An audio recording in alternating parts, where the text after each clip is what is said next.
नमस्कार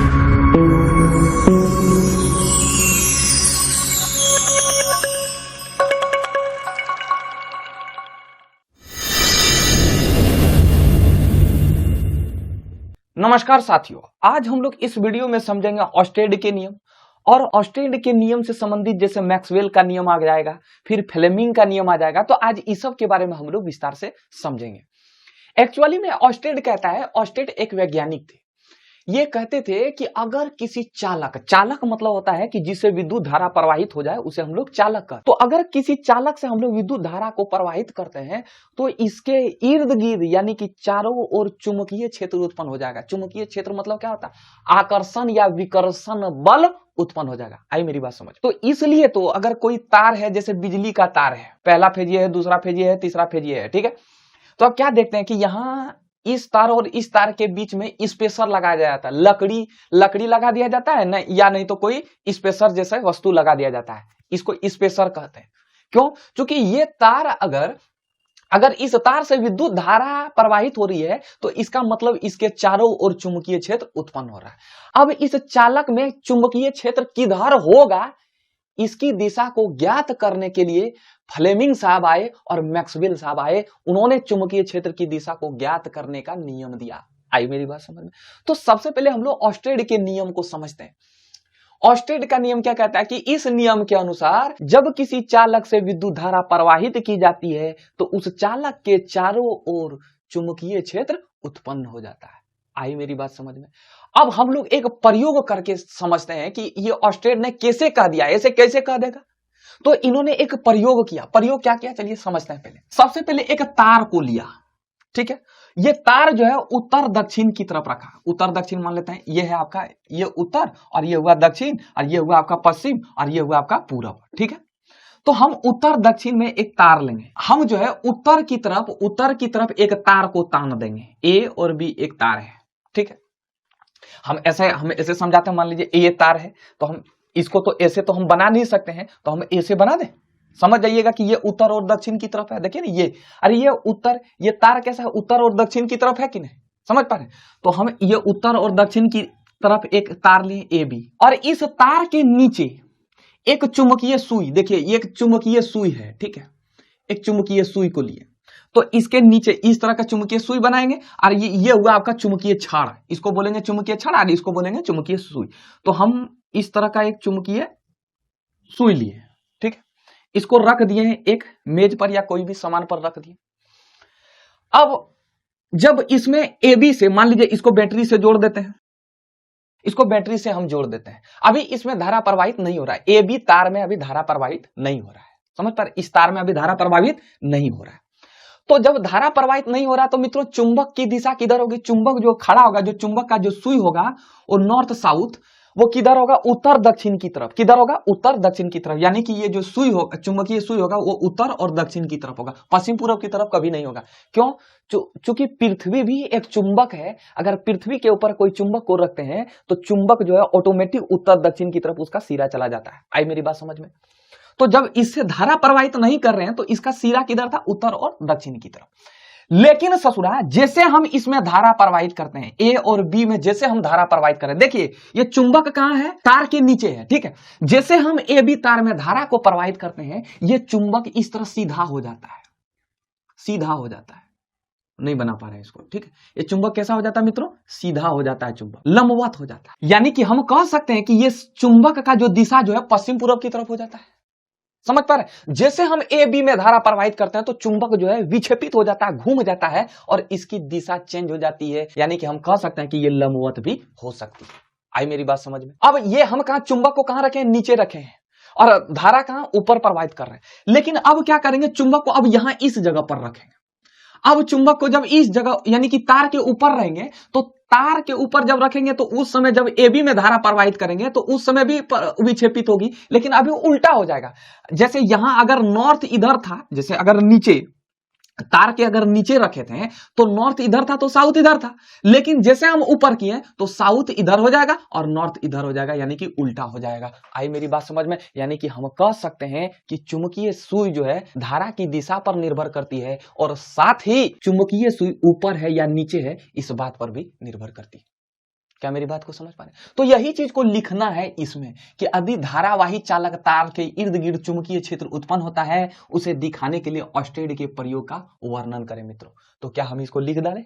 एकदम same to same यही चीज को, जैसे पहले लेंगे एक चुंबक को लेंगे, एक तार को लेंगे, ए बी एक तार है, एन एस चुंबक है, यानी एन और एस एक चुंबक है, मान लेते हैं एन एस चुंबक है, और तार को ऊपर रखेंगे जबकि चुंबक को नीचे रखेंगे। बस इसी चीज को हम लोग शब्दों में रूपांतरित करेंगे। एकदम ध्यान से समझिए, एक एक लाइन को समझिए ना, इतना बड़ा आपको लिखना पड़ेगा।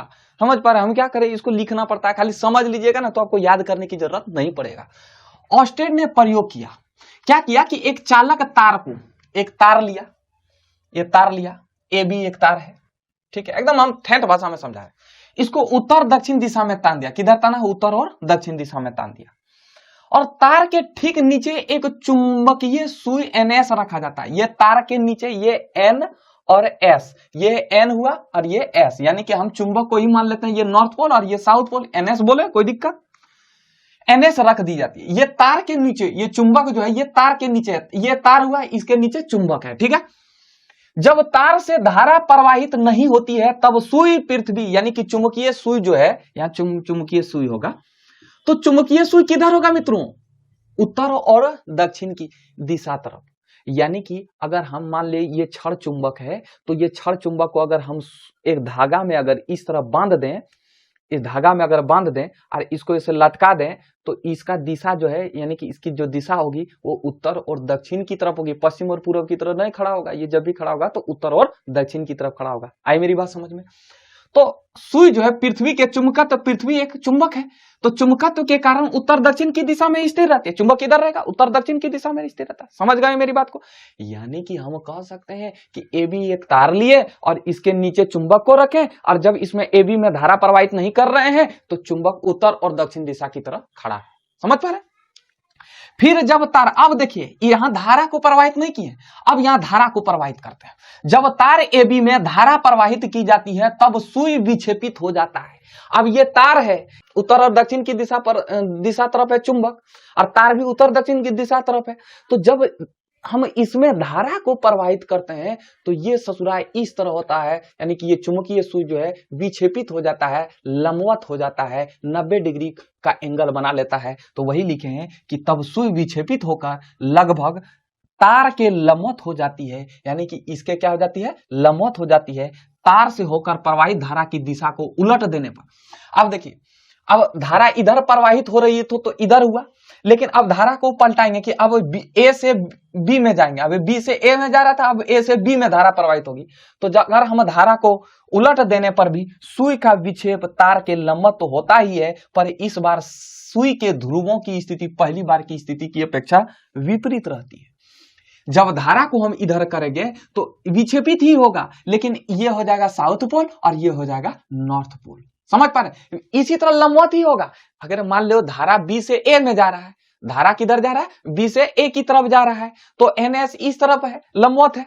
लेकिन अगर हम मान लीजिए ए से बी में जाएगा, ए से बी की तरफ जाएगा, तो ये क्या होगा? लंबवते रहेगा, लेकिन ये ध्रुव क्या हो जाएगा? पलट जाएगा, विपरीत हो जाएगा। आई मेरी बात समझ में? अब क्या किए कि इसमें जो है, इसमें ऊपर में था, तार ऊपर में था और चुंबक नीचे में था। अब इसमें क्या करते हैं कि तार को अंदर करते हैं, तार को अंदर करते हैं, ठीक है, हुआ अंदर, ए और बी इस तार को करते हैं।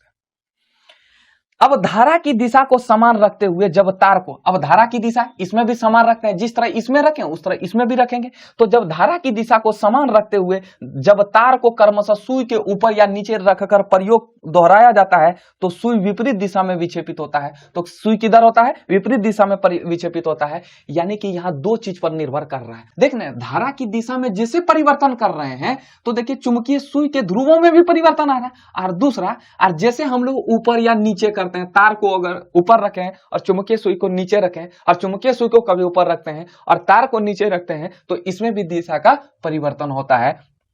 तो वहीं ऑस्टेड के प्रयोग से स्पष्ट है कि चुंबकीय से सुई के विक्षेप की दिशा धारा की दिशा पर तो निर्भर करती ही है, इसके साथ ही साथ इस बात पर भी निर्भर करती है कि चुंबकीय सुई ऊपर है या नीचे है। तो इतना बड़ा लिखना पड़ता है। और इसको अगर फिगर को बना दीजिएगा तो कोई दिक्कत नहीं। समझ पा रहे मेरी बात को? एक बार इसका स्क्रीनशॉट ले लीजिए मित्रों। हमने तो ये पढ़ लिया कि किसी भी चालक से विद्युत धारा को प्रवाहित करते हैं तो चुंबकीय क्षेत्र उत्पन्न होता है। ये ससुरा चुंबकीय क्षेत्र किधर उत्पन्न होगा, तो इसी के बारे में आज हम लोग समझते हैं। सबसे पहले चुंबकीय क्षेत्र की दिशा को ज्ञात करने के लिए सबसे पहले नियम को हम लोग पढ़ेंगे, मैक्सवेल के दक्षिण हस्त को नियम। दक्षिण मतलब होता है दाएं, हस्त मतलब होता है हाथ, तो दाएं हाथ का नियम। तो ये सबसे पहले आपको ये बता देना चाहते हैं कि ये हुआ आपका दायां हाथ और ये हुआ आपका बायां हाथ। तो कैसे पहचानेंगे, कभी आप लोग दायां हाथ और बायां हाथ में कंफ्यूज कर जाते हैं तो कैसे होगा। तो दायां हाथ मतलब देते हैं किससे है, 2 से देते हैं, मतलब 1-2 फट मारते हैं किससे है, मारते हैं मतलब देते हैं किससे है, तो 2 से देते हैं, 2 से दायां। तो ये हुआ आपका दायां हाथ। जब ये दायां होगा तो ये बायां होगा। समझ पा रहे। अगर कोई आपको कह दे कि ये मेरा छोटा चाचा है, इसका मतलब उसका बड़का चाचा भी होगा। समझ पा रहे मेरी बात को। तो मैक्सवेल एक वैज्ञानिक थे, उन्होंने चुंबकीय क्षेत्र की दिशा को ज्ञात करने के लिए उन्होंने एक नियम दिया जिसे मैक्सवेल के दाएं हाथ का नियम या दक्षिण हस्त का नियम कहते हैं। हस्त मतलब क्या होता है मित्रों, हाथ। मैक्सवेल कहता है, मान लो ये चालक है, चालक मतलब ये धारावाही चालक, धारावाही चालक मतलब जिससे धारा प्रवाहित हो। अब लकड़ी से धारा प्रवाहित होगा तो वो धारावाही चालक नहीं होगा। तो एक धारावाही चालक है, एक धारावाही तार है। अगर ससुरा इस तार से धारा प्रवाहित हो रहा है इधर, देखिए हम यहां टिक मार देते हैं, इधर, ठीक है, इधर हो रहा है। तो इधर हो रहा है कि अगर धारा प्रवाहित इधर हो रहा है तो सबसे पहले क्या करेंगे, अपने दाएं हाथ का जो अंगूठा है, जिधर धारा प्रवाहित हो रहा है उधर पकड़ेंगे। देखिए इधर पकड़े कि नहीं मित्रों, बताओ, पकड़े। तो दाएं हाथ का जो अंगूठा है, जिधर धारा प्रवाहित होगा उधर पकड़ना है। और ये जो है, ये अन्य जो अंगुलियां हैं, दाएं हाथ की जो अन्य अंगुलियां हैं, वो चुंबकीय क्षेत्र की दिशा को दिखाएगा। यानी कि हम कह सकते हैं कि ये जो अन्य अंगुलियां हैं, देखिए धारा तो इधर प्रवाहित हो रहा, तो अंगूठा किधर होना चाहिए, धारा की दिशा तरफ होना चाहिए। आप बोलिएगा कि हमको कैसे पता होगा कि धारा प्रवाहित होगा, तो आपको देगा क्वेश्चन में, ये धारा ज्ञात होना चाहिए कि धारा किधर प्रवाहित हो रहा है। तो अगर धारा इधर प्रवाहित हो रहा है तो अंगूठा भी इधर ही पकड़ेंगे। अगर धारा मान लीजिए इधर प्रवाहित होता, इधर प्रवाहित होता, उल्टा प्रवाहित होता, तो ऐसे अंगूठा पकड़ते हैं। समझ पा रहे। तो धारा इधर प्रवाहित हो रहा है तो अंगूठा धारा की दिशा को बताता है, जबकि हाथ की अन्य अंगुलियां, ये अंगुली क्या है, इसका नाम है तर्जनी, इसका नाम है मध्यमिका, इसका नाम है अनामिका, इसका नाम है कनिष्ठ।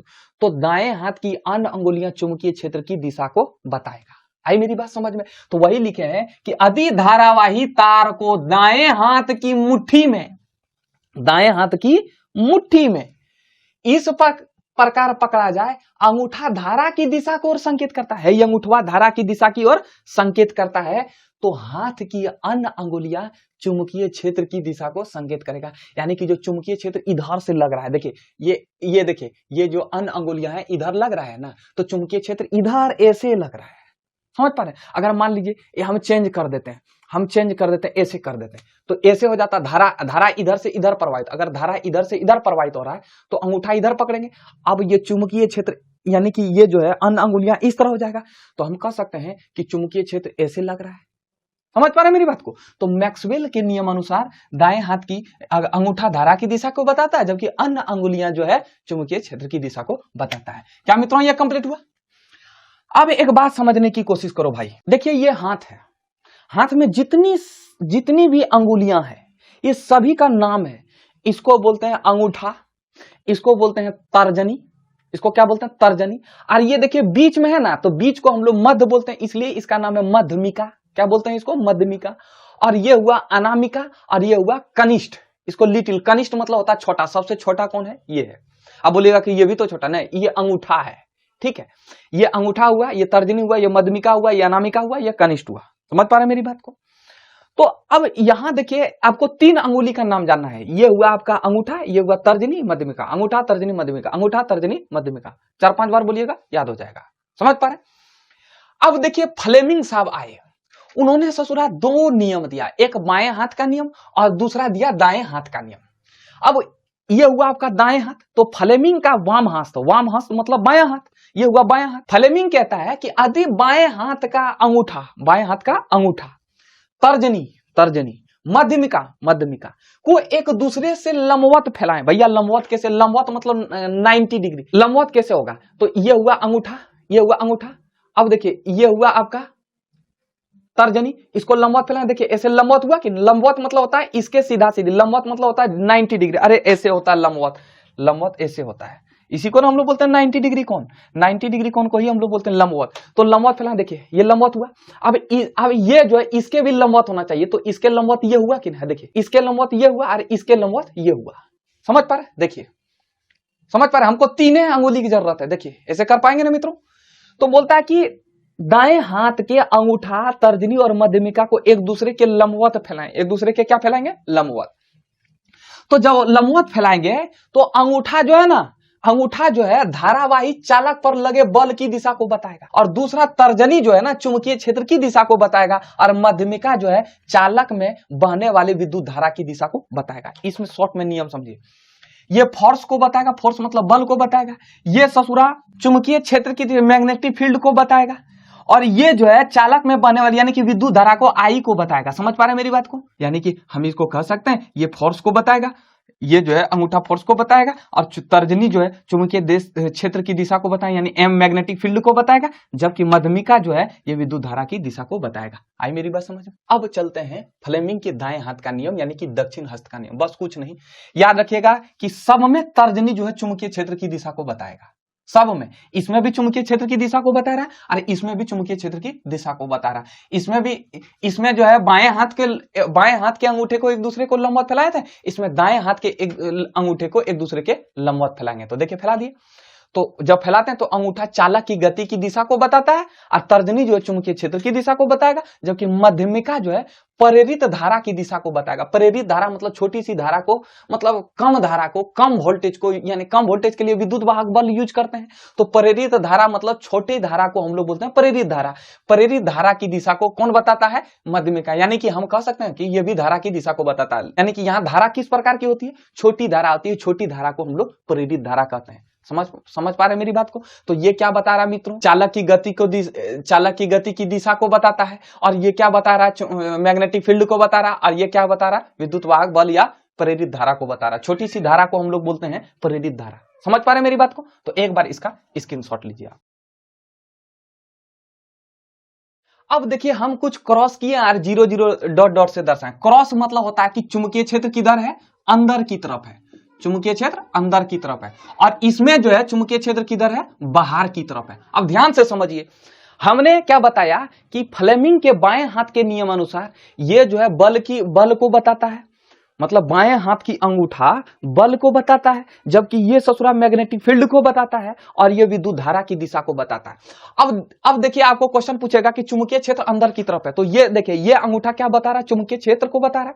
चुंबकीय क्षेत्र अंदर की तरफ हो तो ये चुंबकीय क्षेत्र की दिशा को बताता है। देखिए चुंबकीय क्षेत्र अंदर की तरफ हो, जब चुंबकीय क्षेत्र अंदर की तरफ हो तो आपसे पूछेगा कि बताओ मित्रों धारा किधर लग रहा है। तो देखिए ये जो अंगूठा जो मध्यमिका जो है इधर की तरफ आ रहा है, इधर की तरफ आ रहा है, तो धारा किधर लगेगा, इधर क्या लगेगा मित्रों, धारा लगेगा, आई लगेगा, और इधर नीचे की तरफ क्या लगेगा, बॉल लगेगा, यानी कि हम नीचे की तरफ लिख सकते हैं फोर्स।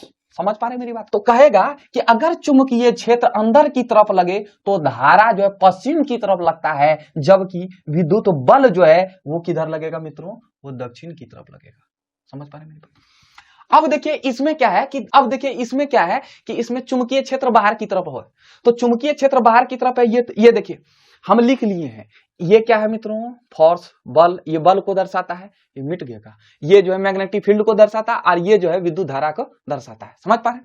तो अब यहाँ क्या है, अब चुंबकीय क्षेत्र बाहर की तरफ लग रहा है, यानी कि चुंबकीय क्षेत्र ऐसे लग रहा है, बाहर की तरफ लग रहा है। तो जब चुंबकीय क्षेत्र बाहर की तरफ लग रहा है तो विद्युत बल किधर लग रहा है मित्रों, ऊपर की तरफ, यानी कि ऊपर किधर विद्युत धारा किधर बह रही है, ऊपर की तरफ प्रवाहित हो रही है। और जो है ये क्या है, बल, यानी कि विद्युत बल किधर लग रहा है मित्रों, इधर लग रहा है, पूरब की तरफ लग रहा है, तो इधर लिख दे फोर्स। कोई दिक्कत आई मेरी बात समझ में। अगर इस तरह का क्वेश्चन पूछे तो आप आराम से जवाब दे सकते हैं। समझ पा रहे मेरी बात को। अब क्वेश्चन कहता है कि अगर क्षैतिज संचरण पर यानी कि पावर लाइन में पूर्व से पश्चिम की ओर धारा प्रवाहित हो रही है, धारा किधर से किधर प्रवाहित हो रही है, पूर्व से पश्चिम, ये हुआ आपका पश्चिम और ये हुआ आपका मित्रों पूर्व। समझ पा रहे मेरी बात को। अगर धारा पूर्व से पश्चिम की ओर प्रवाहित हो रही है तो इसके ठीक नीचे के किसी बिंदु पर इसके ठीक नीचे के किसी भी बिंदु पर चुंबकीय क्षेत्र की दिशा क्या होगी। तो इसमें ससुरा फ्लेमिंग का वाम हस्त के नियम को भी लागू कर देंगे और दाएं हाथ के नियम को भी लागू कर देंगे, क्योंकि चुंबकीय क्षेत्र जो है दोनों नियम जो है चुंबकीय क्षेत्र की दिशा को बताएगा। समझ पाए? तो चलिए वाम हस्त के नियम को लागू करते हैं। तो देखिए ये विद्युत धारा को बताता, मध्यमिका जो है विद्युत धारा की दिशा को बताता है, और ये ससुरा मैग्नेटिक फील्ड चुंबकीय क्षेत्र को बताता है, और ये जो है आपका विद्युत बल्ब को बताता है। चलो चलिए धारा किधर प्रवाहित हो रही है, तो धारा ये हुआ धारा की दिशा। तो धारा जब इधर प्रवाहित हो रही है तो हम इसको ऐसे रखेंगे ना मित्रों, ऐसे धारा इधर से इधर प्रवाहित हो रही है। तो जब धारा इधर से इधर प्रवाहित हो रही है, देखिए ये धारा इधर से इधर प्रवाहित हो रही है, तो चुंबकीय क्षेत्र किधर लग रहा है, उत्तर से दक्षिण की दिशा तरफ लग रहा है। समझ पा रहे हैं मेरी बात को, उत्तर से दक्षिण की दिशा तरफ लग रहा है। तो वही लिखे फ्लेमिंग के दाएं हाथ। अब दाएं हाथ के नियम को भी ले लेंगे, तो दाएं हाथ के नियम ये चुंबकीय क्षेत्र की दिशा को बताता है, इसमें जो है ये विद्युत धारा की दिशा को बताएगा। तो देखिए हम विद्युत धारा को लिए इधर, तो जब विद्युत धारा को लिए तो चुंबकीय क्षेत्र जो है, चुंबकीय क्षेत्र उत्तर से दक्षिण की दिशा तरफ लगेगा। तो समझ पा रहे हैं मेरी बात को। तो वही लिखे हैं कि फ्लेमिंग के दाएं हाथ के नियम को लागू करने पर हमें तार के नीचे के किसी बिंदु पर चुंबकीय क्षेत्र की दिशा उत्तर से दक्षिण की ओर प्राप्त होती है। समझ पा रहे हैं मेरी बात को। एक बार इसका स्क्रीनशॉट ले लीजिए। तो मित्रों आज हम लोगों ने चुंबकीय क्षेत्र की दिशा से संबंधित नियमों को समझा। तो उम्मीद करते हैं आपको हमेशा की तरह ये वीडियो आपको इंफॉर्मेटिव लगा होगा। मिलते हैं नेक्स्ट वीडियो में। जय हिंद।